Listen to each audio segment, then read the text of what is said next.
बिस्मिल्लाहिर्रहमानिर्रहीम। अस्सलाम वालेकुम। कैसे हैं आप सब लोग? जहाँ रहें खुश रहें, आबाद रहें।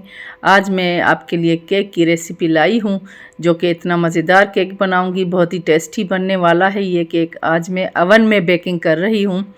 देगची में भी काफ़ी मरतबा मैंने बेकिंग की है। इतने मज़ेदार केक बन चुके हैं। तो आपको पता है ना, कभी गैस होता है ना लाइट होती है। तो आज मैंने सोचा सर्दियों की वजह से गैस बहुत ही थोड़ा आ रहा है तो केक ख़राब हो जाएगा, तो मैंने अवन में बेकिंग की है।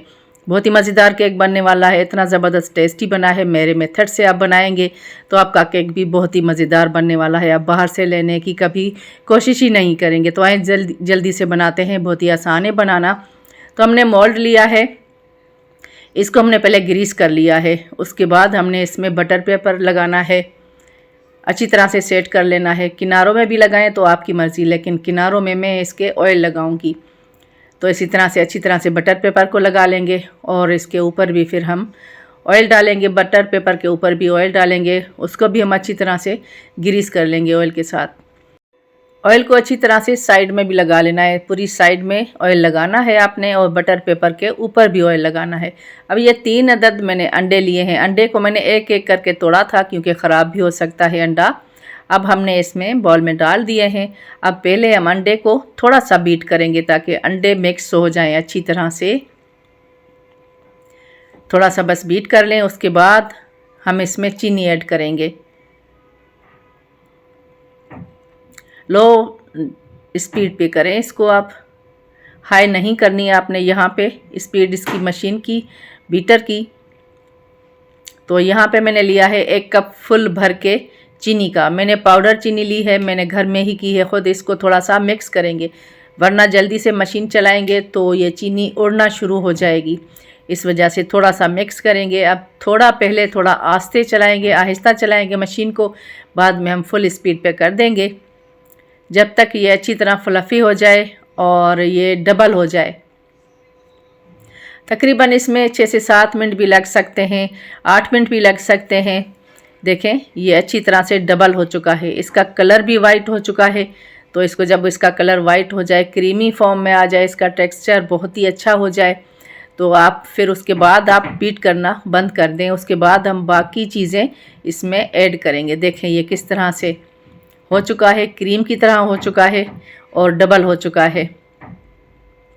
तो इसमें हम बाकी की चीज़ें डालते हैं, ऐड करते हैं। इसमें हम डालेंगे वनीला एसेंस। मैं वनीला एसेंस आज नहीं डाल रही हूँ, ग्रीन रोज़ आज मैं डाल रही हूँ। इसका जायका भी बहुत ही अच्छा होता है। आप चाहे आपके पास जो भी एसेंस है। तो मैंने मैदा लिया है 1.5 टेबल स्पून के जितना, तो इसमें तकरीबन 2 टीस्पून के जितना मैं ये एसेंस डालूँगी। इसका फ्लेवर भी बहुत ही अच्छा होता है। एक चुटकी के जितना नमक डाल देंगे हम इसमें। बस यहाँ पे थोड़ा सा मिक्स करेंगे, इतना ज़्यादा मिक्स नहीं करना है, बस थोड़ा सा मिक्स करेंगे और बस बाकी की चीज़ें भी ऐड करेंगे। अब 1 कप मैंने ऑयल लिया है, 1 कप से थोड़ा सा ही कम लिया है। तेल जो है आपने अच्छे वाला लेना है, जो आप घर में यूज़ करते हैं, कोई इसमें स्मेल ना हो, और सरसों का तेल भी आपने नहीं लेना है। अब इसको भी अच्छी तरह से मिक्स करना है। ये भी तेल भी मिक्स कर लिया हमने। ये जो दूध देख रहे हैं ना आप, ये मैंने नीडो दूध जो ड्राई मिल्क होता है उसके 3 टेबल स्पून लिए और उसमें थोड़ा सा पानी डाल दिया। देखा आपने कितना गाढ़ा था, क्रीम की तरह था। इससे क्या होता है कि फ्लेवर बहुत ही अच्छा आएगा, इसकी केक की टेस्ट बहुत ही अच्छी होगी। इसे भी मिक्स कर लिया, आधा कप था ये, इसे भी अच्छी तरह से मिक्स कर लिया है हमने। बस अब मशीन का काम ख़त्म हुआ। यहाँ पे मैंने 1 कप मैदा डाल दिया है, इसको छान लेंगे, थोड़ा थोड़ा करके डालेंगे। 1 कप पहले छान लेती हूँ, बाकी का आधा कप हम बाद में छान लेंगे। अब इसको अच्छी तरह से मिक्स करेंगे। यहाँ पे हमने जल्दी नहीं करनी है, एक ही डायरेक्शन में करना है, आहिस्ता आहिस्ता से हाथ को चलाना है। जल्दी नहीं करेंगे हम, वरना हमारा जो मिक्सचर बना है ना ये ख़राब हो जाएगा। हमने गुठलियों को अच्छी तरह से तोड़ना है, कोई भी लम्स ना रहे इसमें। ये देखें एक ही डायरेक्शन में किया, ये अच्छी तरह से मिक्स हो चुका है। अब बाकी का आधा कप भी इसमें डाल देंगे हम। ये बाकी का आधा कप डाल दिया है। इसमें 1 टेबल स्पून भर के बेकिंग पाउडर डाल दिया है, बेकिंग सोडा मैंने नहीं डाला है। और बेकिंग पाउडर की आप डेट देखिएगा, डेट एक्सपायर ना हो उसकी। वरना आपका केक ख़राब हो जाएगा, केक राइज़ नहीं होगा। अब इसको हमने अच्छी तरह से आहिस्ता से मिक्स करना है जब तक ये पूरी तरह मिक्स हो जाए। हमने जल्दी नहीं करनी है। अवन को मैंने प्री हीट कर दिया है, पहले से ही प्री हीट कीजिएगा अवन को। जो बेकिंग करते हैं उनको तो पता है, लेकिन अभी जिन्होंने अवन में बेकिंग नहीं की है उनके लिए बता रही हूँ कि अवन को पहले प्री, जैसे हम देगची को करते हैं इसी तरह से होता है।